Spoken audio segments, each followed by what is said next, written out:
ठीक है, और वो अच्छी खासी अर्निंग कर रहे हैं। फिर उन दोनों जो डैड है, उन दोनों डैड में थिंकिंग का पर्सपेक्टिव दिखाया है कि एक डैड जो है वो कहता है आई कांट अफोर्ड इट। ठीक है, और आई कांट अफोर्ड इट का मतलब ये होता है जब भी अगर आपको कुछ अचीव करना है और आप अगर अपने माइंड को ये कह दो या आपको कुछ लेना है, तो आप अपने माइंड को ये कह दो आई कांट अफोर्ड इट, ये मैं नहीं ले सकता। आपका माइंड सोचना बंद कर देता है। और यही चीज़ अगर आप अपोजिट करते हो, जो रिच डैड माइंडसेट की जो हैबिट थी, how can I afford it, जब आप ये बोलते हो कि मैं कैसे अफोर्ड कर सकता हूँ, अगर मुझे कोई गाड़ी लेनी है, अगर मुझे कोई घर लेना है, अगर मुझे कोई जॉब लेनी है, सही है, या अगर मुझे कोई बिजनेस स्टार्ट करना है, तो अगर आप अपने माइंड से ही कह देते हो आई कांट अफोर्ड इट, तो आपका माइंड बंद हो जाता है काम करना और वो एक्टिव हो जाता है दूसरे कामों में। लेकिन आप जब उससे पूछते हो how can I afford it, तो वो आपको रास्ते बताता है। अगर मुझे बिजनेस स्टार्ट करना है, तो सबसे पहले बिजनेस स्टार्ट करने की जो मेन चीज़ है वो क्या है, नीड करना, आइडेंटिफाई। सही है, identify need and fulfil customer needs. Basically business की डेफिनेशन जो मैं आप लोगों को बताता हूँ वो क्या है, तो सॉल्विंग द प्रॉब्लम। ठीक है, अगर आपने किसी की प्रॉब्लम सॉल्व कर दी तो ये आपका बिजनेस है। जैसे आप बात करता हूँ मैं बाइकिया की, उबर की, करीम की, ठीक है, फूड पांडा की, उन्होंने क्या किया, प्रॉब्लम सॉल्व की और उनका बिजनेस स्टार्ट हो गया। ऐसे बहुत सारे बिजनेस हैं जिन्होंने क्या किया, लोगों की प्रॉब्लम को सॉल्व करना शुरू किया और बिजनेस क्रिएट कर दिया। ठीक है, तो पहला माइंडसेट क्या था कि how can I afford it. जब भी कुछ अचीव करना है, अपनी एजुकेशन से रिलेटेड, अपनी बिजनेस से रिलेटेड, अपने प्रोफेशन से रिलेटेड, तो आपने अपने ब्रेन से क्या सवाल पूछना है, हाउ कैन आई अफोर्ड। जब आप हाउ कहोगे कैसे ये मैं अफोर्ड कर सकता हूँ, तो आपको ब्रेन जो है, हमारा जो ब्रेन है, वी आर अशरफुल मखलूक, सही है, तो अल्लाह ने हमें बहुत ज़हीन पैदा किया। ठीक है, और हम जब सोचते हैं अ, इसके बारे में बड़ा सोचते हैं, थिंक बिग, तो फिर बहुत सारी चीज़ें निकल के आती हैं, बहुत सारे आइडियाज़ निकल के आते हैं। और अब तो जो हम रह रहे हैं इंफॉर्मेशन एज में रह जी रहे हैं, ठीक है, ग्लोबल, सही है, ग्लोबली हम रह रहे हैं, हमारे पास इतनी इन्फॉर्मेशन है। आप कोई भी इन्फॉर्मेशन लिखोगे यूट्यूब पर फ्री है। यूट्यूब जो है वो फ्री यूनिवर्सिटी है आज के दौर में। आपको सुई से लेके जहाज बनाने तक चीज़ें बता रही है वो। ठीक है, तो आपने सिर्फ उससे सर्च करना है और आपके पास आइडियाज आना शुरू हो जाएंगे, आप ये काम कर लो, आप ये काम कर लो, आप ये काम कर लो, इससे आप अर्निंग कर सकते हो। और वी आर डिजिटल मार्केटर, तो हमें पता है चीज़ें क्या क्या अपॉर्चुनिटीज हैं। आने वाले वक्तों में बहुत सारी चीज़ें ऑनलाइन हो रही है और विदाउट इन्वेस्टमेंट।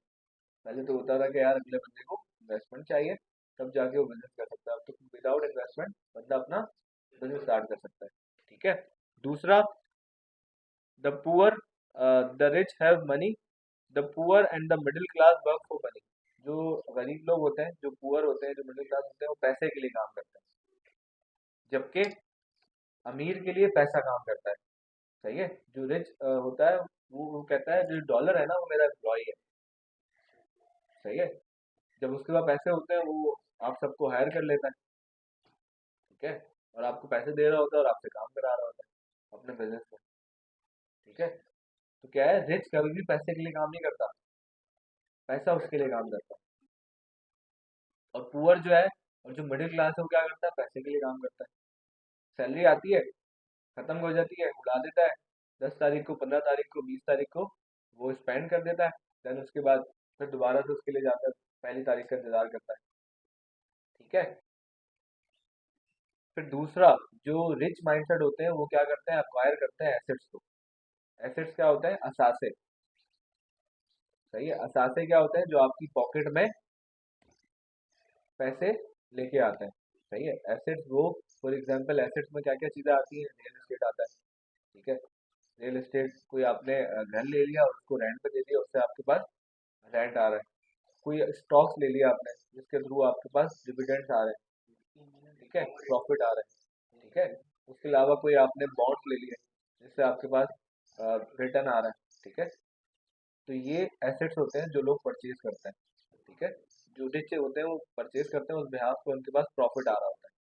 और पुअर माइंडसेट लाइबिलिटीज क्रिएट करते हैं, लाइबिलिटीज परचेज करते हैं। लाइबिलिटीज क्या होती हैं, कर्जा, वो जो आपकी पॉकेट से पैसे लेके जाते हैं।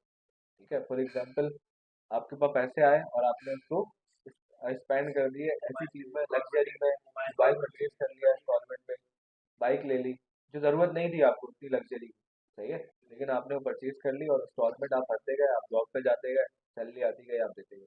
मैंने देखा है एक लड़की की सैलरी 10,000 है, उसने 50,000 रुपये का मोबाइल लिया। वही बता रहा हूँ ना, माइंडसेट की बात कर रहा हूँ ना, rich mindset poor mindset. Rich mindset asset बनाता है। 4-5 साल में जब वो पैसे आते हैं, पहले वो इन्वेस्ट करते हैं, इन्वेस्ट करने के बाद जो उनसे प्रॉफिट आता है, फिर वो उसको इन चीज़ों में इन्वेस्ट करते हैं, वो घर लेते हैं, गाड़ी लेते हैं, मोबाइल लेते हैं, अपनी लग्जरी में इन्वेस्ट करते हैं। और पुअर क्या करता है? पुअर जो पैसे आते हैं उनको खर्च कर देता है, फिर दोबारा से काम करता है, फिर पैसे कमाता है, फिर दोबारा से एक तरह से वो जो है एक चक्की चलती रहती है, गोल घूमती रहती है, वो काम पे जाता है, पैसे आते हैं, खर्च करता है। और रिच जो है वो जो पैसे आते हैं उसको इन्वेस्ट करता है, और वहां से जो प्रॉफिट आता है उसको, उससे वो पार्टी करता है, उससे वो अपनी लग्जरी को एंजॉय करता है। ठीक है।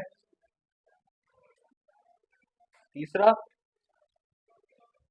और फिर जो मेन एसेट जो है, वही मैंने जो बात बताई, आप लोग जो है ना अभी रिसेंटली जो सबसे बेस्ट इन्वेस्टमेंट है, ठीक है, लोग कहते हैं यार ये रियल एस्टेट में इन्वेस्टमेंट कर लो, बिटकॉइन में इन्वेस्टमेंट कर लो, ठीक है, लोग कहते हैं यार स्टॉक्स में इन्वेस्ट कर लो, बहुत ज़्यादा रिटर्न है।